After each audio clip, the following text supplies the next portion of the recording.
Hola, mi nombre es Juan Granada, presidente del CRF con Columbia University en Nueva York. Bienvenidos a un nuevo episodio.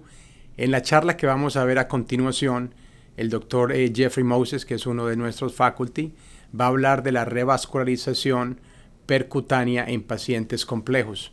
Es un tema muy relevante ahora para los que siguieron el TCT, nuestra reunión anual. Tuvimos muchos debates y controversias acerca de los datos a largo plazo de angioplasia coronaria versus bypass coronario en pacientes complejos.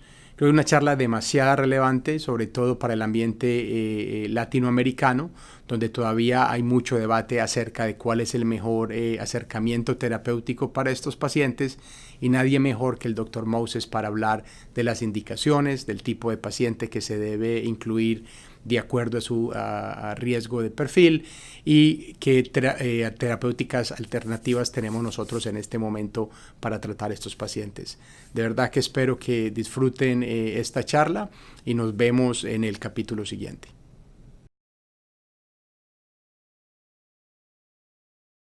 Just briefly, we're talking about CHIP, and just to reiterate this, this concept was derived from the fact that we believe there's a large underserved population that can benefit from revascularization. With all the controversies about courage and AUC and low-risk patients, we did think from our common experience that there was a very large group of very sick people who were really not even being offered therapy, and that we should really focus on that population, which had the best, actually greatest risk reward. But we also believed, and we'll be getting more lectures from Dimitri, that we needed a comprehensive specialist to really deal with this, knowing the technical and the cognitive skills. So, the revascularization needs to be high quality, and it must be performed in lesions that will benefit either for longevity or for symptoms. Now, the problem is these are higher risk patients. They tolerate complications less, and they have a higher risk of it. And you really need to be able to be an advanced operator to treat them. Now, importantly in this TRIP population, which a lot of them have compromised left ventricular function, I think a landmark in terms of the general revascularization strategy was the STICHES trial, which was I think a positive trial even at the 5-year mark on the aspects of this that we thought were important. But by 10 years, it was clear that medical therapy was inferior to CABG revascularization, whether you looked at mortality or cardiovascular mortality or cardiovascular mortality and death and rehospitalization. And that was a big win for revascularization. And we also know that treating these patients, these complex patients with PCI, even though we don't have any randomized data compared to medical therapy, we do know that you can, and this is just 4 studies looking at the change in ejection fraction before and after revascularization. And these 5 to 10% increases in ejection fraction are important.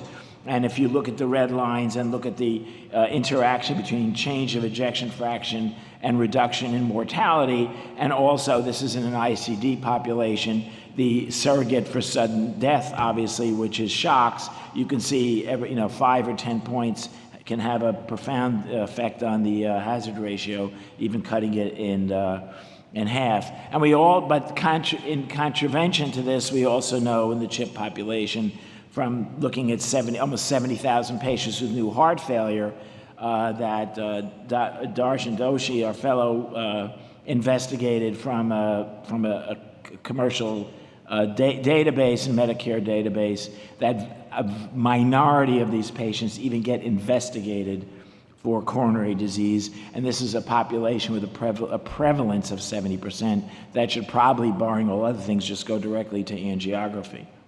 So why should we be thinking about complete revascularization? Well, In summary, there's an inference that there's less early recurrent ischemic events and subsequent procedures.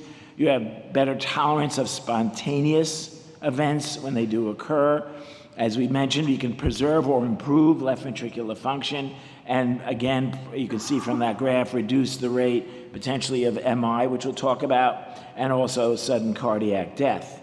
So this is, the functional equivalent of this is the amount of ischemia you have. We all know from this database and other similar analyses, but in quantitative MPI, that ischemia portends prognosis at baseline, and of course, there's an inference that the revascularization, when it gets to be moderate or severe, improves survival, and that's where this 10% cutoff comes from into the European guidelines.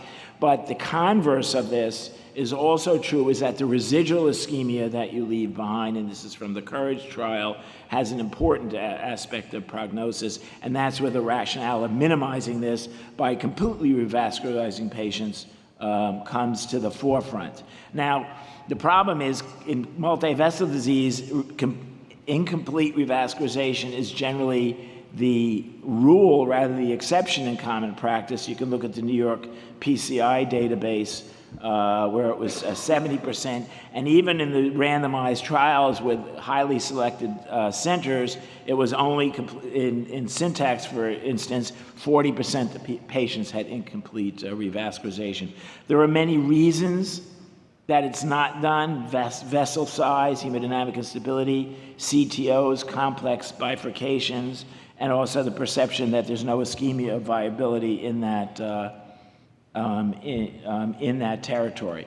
But just going back to some of the data, and this is important because the inference of whether it's equivalent to CABG in terms of the outcomes in revascularization is still unclear.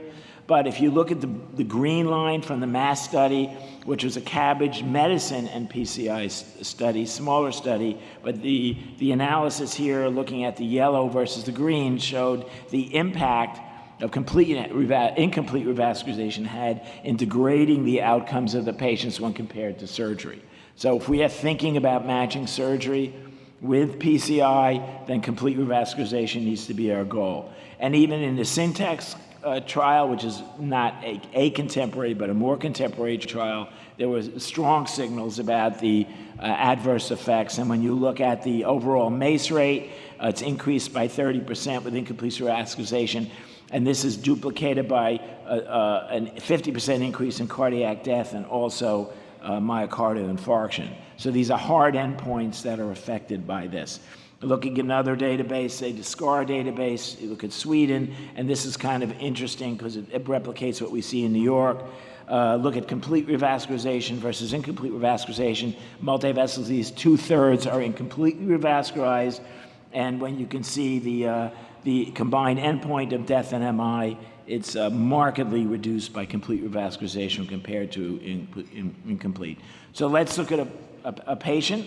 This is a 52-year-old, class 4, presents with a diminished ejection fraction, and was recommended for CABG and said to heck with that and left AMA. Comes in with more chest pain, presents to the ED, of course, with a non-STEMI, and admitted to the CCU. Now he's gotten his ejection fraction down to 10%, and he has a viability in the lateral wall and anterior inferior wall. And plan was made for PCI. Here is his LAD, and I don't know whether. And here's his circumflex, and here is his right. And we also did, he had a hemodynamics done, which is what we do in these low EF patients. And we, you can see his wedge was elevated. He had pulmonary hypertension and some indications of some right heart failure as well. So we'll get back to that and say, what should we do with this patient? Well, let's see what is the evidence that we know in the various substrates that we're talking about. When we look at an ACS population, for instance, Greg Rogsner and Philippe Genero looked at our ACUITY database, and they looked at the MACE rates on incomplete revascularization. They used a 50% threshold, and I won't go into the details, but that was done receiver operating curves. I don't think I'd recommend this as your clinical threshold, but nonetheless, this is how the analysis was done. And even with that rather liberal threshold for incomplete revascularization, what you saw was, again, a 50% increase in MACE with concordant increases in death and the myocardial infarction, not just revascularization. But this was a clever analysis getting into the residual syntax score. You know about the syntax score. This isn't a functional assessment, but when you don't have the functional data, this is since the syntax score is proportional to the territory that the vessel subtends. Looking at that, and it gets higher the more the territory you have. It's a reasonable angiographic surrogate, we think, for incomplete vascularization and the extent of it. You can see in ACUITY the baseline syntax was not high. It's an ACS population, not a strictly multivessel. But interestingly, even with that low score, only 40% of the individuals got complete revascularization. So they looked at it in quartiles. And when you look at the quartiles and you look at the 0 versus a residual score of 8, which is sort of the equivalent of a CTO, the right say, you can really see a tripling of death, and you also see a gradient in myocardial infarction going from the lower to the higher. So that's sort of a real dose response curve. So it certainly implies in the ACS population that, that repeat revascularization and MI and death are reduced, so hard endpoints as well. What about stable coronary disease? Let's go back to the syntax trial. And as you can see, again, the more complex the disease, the higher the rate of incomplete revascularization, especially with PCI. When you go from low to high, it almost doubles. The majority of patients had incomplete revascularization. And that's important to note, because when you look at this set of data and you look at the low, medium, and high syntax scores, and you look at the degree of revascularization, I would focus on the right-hand one especially, because that's, I think, the most impactful in terms of my thinking about this.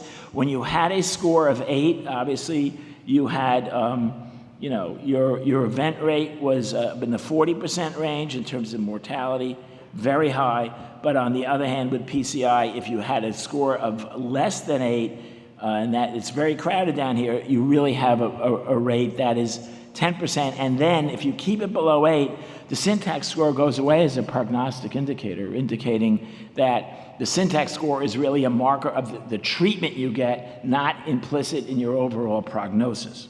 And I think we think about that. And when you look at the complete versus incomplete revascularization, you can see overall death is favored. And interestingly, it's a reduction in CHF deaths, which I find interesting because this was a group without LV dysfunction. So these patients are going into having CHF when you leave this incomplete revascularization. So I think that's important. And there are several meta-analyses, and this is one from Garcia, and the recent ones really conforming to this, looking at anywhere from 90 to even higher, 90,000 or more patients showing that.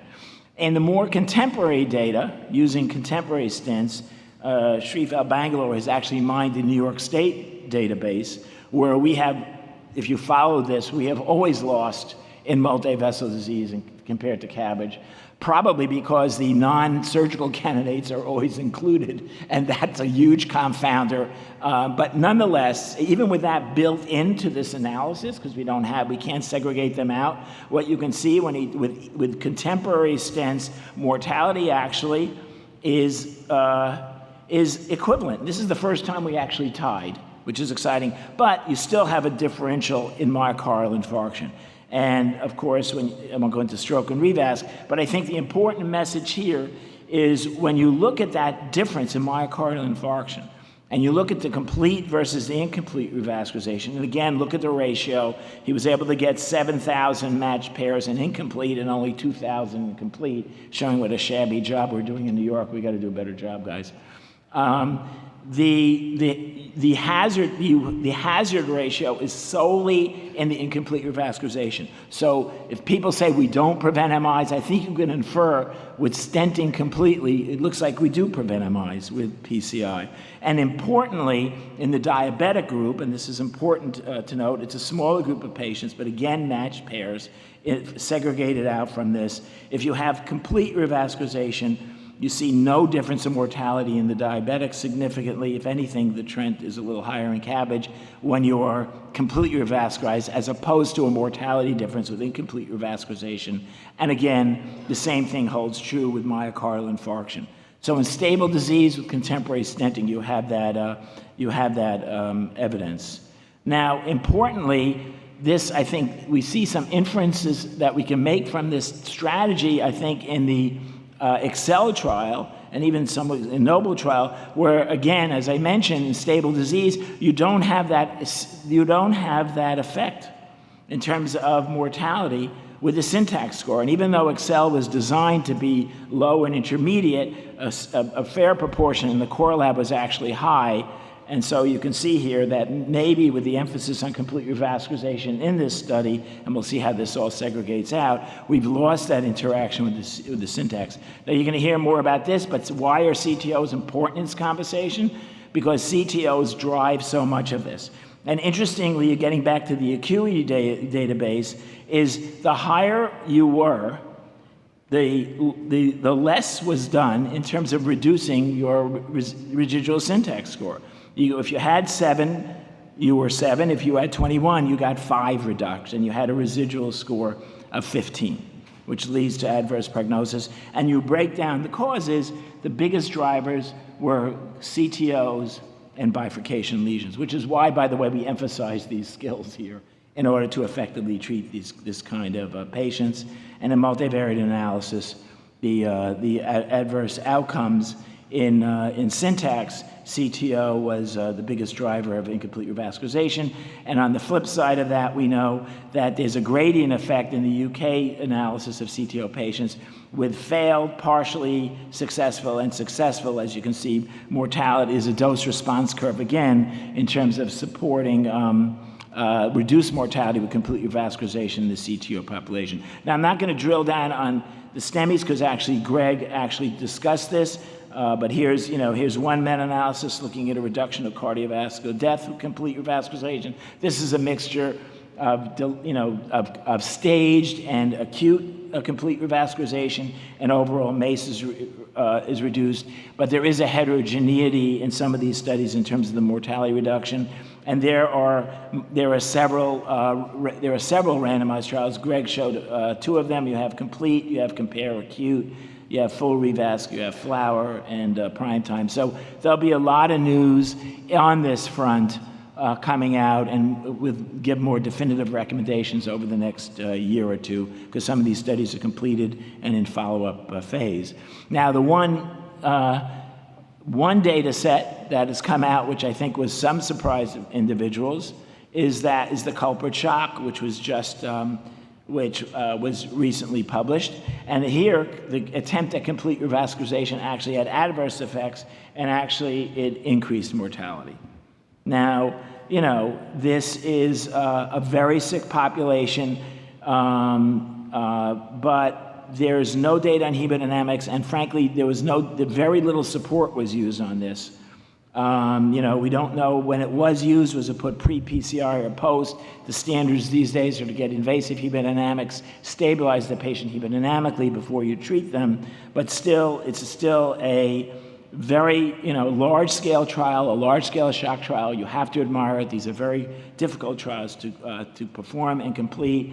And you can see that there was no difference in cardiac death with this. So I think in this population right now, I think at best a staged approach, but certainly not a complete revascularization at the time, is recommended. And I think that pretty conforms to our practice, even though the guidelines do suggest even currently that you can do multi-vessels. I think we should rethink that right now. Now, what about we were talking about STICH and the heart failure population. And one thing to keep in mind, we're always doing viability, but the data on the viability and outcomes is still, the jury is out. It is not settled science. And if you look at STICH and you look at med and CABG outcomes, and you see you have better outcomes obviously with CABG, but there's no real interaction between viability and all-cause mortality and your treatment.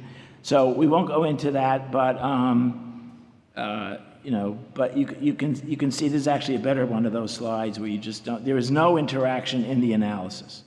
So it's not settled science, and what you see in the STICH actually is the patients that benefited from it most were those who had one of three factors: lowest EFs, dilated ventricles, or 3-vessel disease. So the sicker patients do better, and this is even without a real impact on left ventricular ejection fraction. So there are other factors that evolved. Now here's an editorial from the heart failure journals really looking at revascularization, and basically when they did this analysis of revascularization and heart failure, they found there were reductions with both PCI and CABG, though in this analysis the CABG outcome was superior in terms of mortality reduction by about 18%, reducing the risk ratio. But remember, when we're talking about the CHIP population, we are dealing with a group of individuals that are largely surgical turndowns,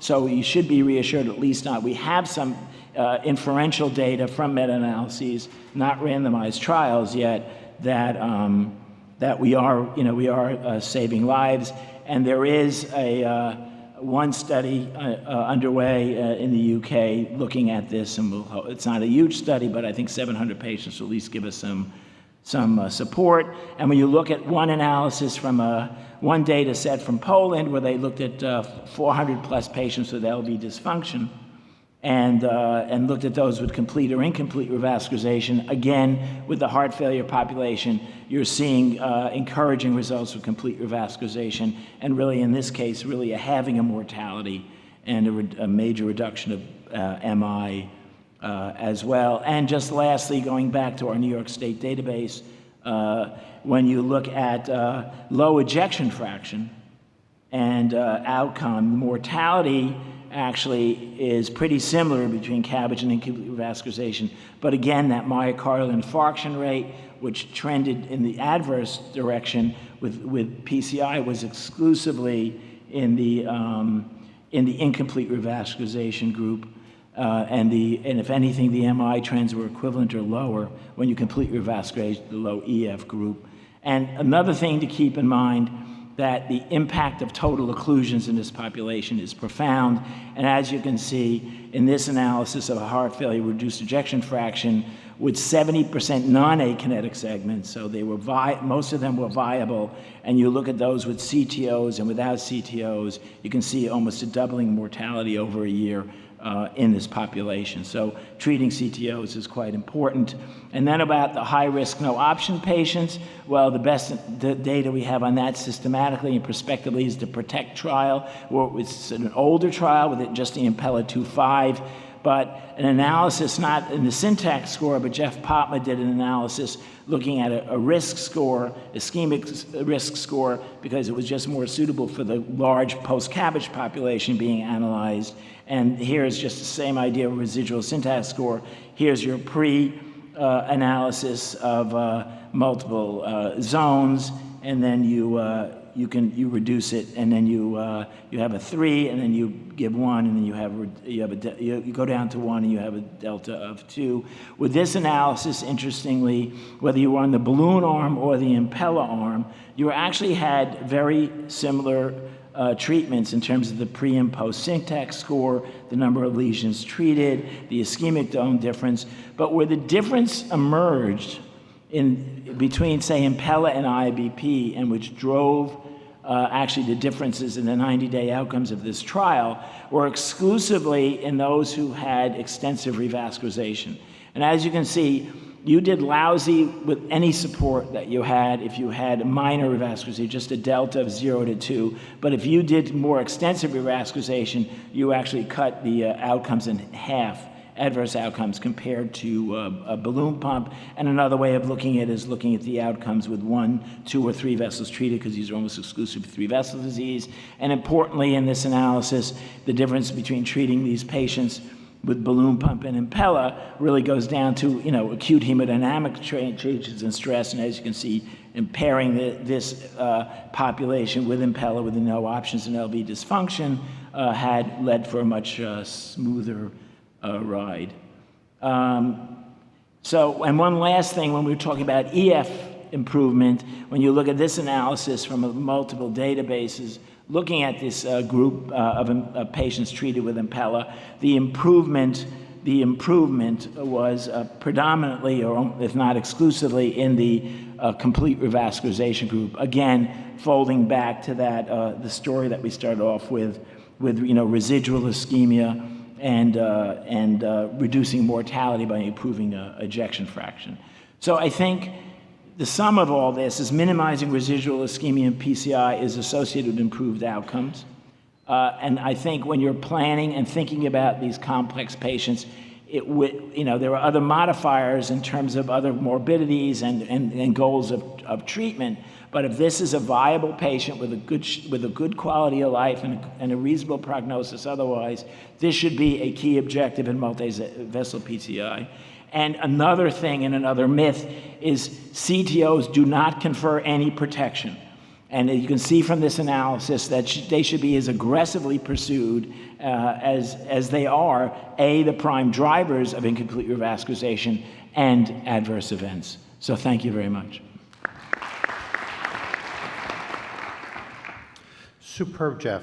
So the data is solid, but this is a fellow's course.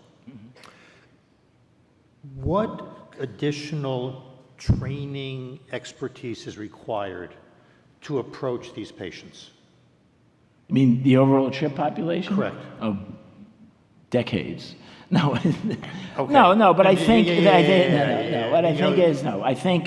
I think the technical aspects which we emphasize a lot are key, and they're important. So the technique is not the barrier to you thinking about what's best for the patient.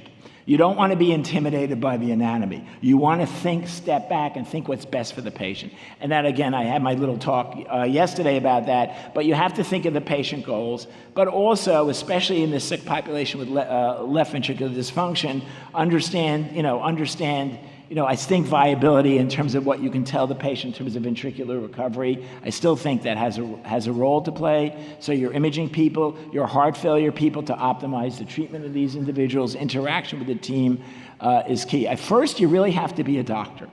But the problem is that the cart goes before the horse, and that the patient's needs are dictated by your capabilities. So that's why I think the technical mastery, at least have it yourself or have access to it, is key to really treat these patients effectively.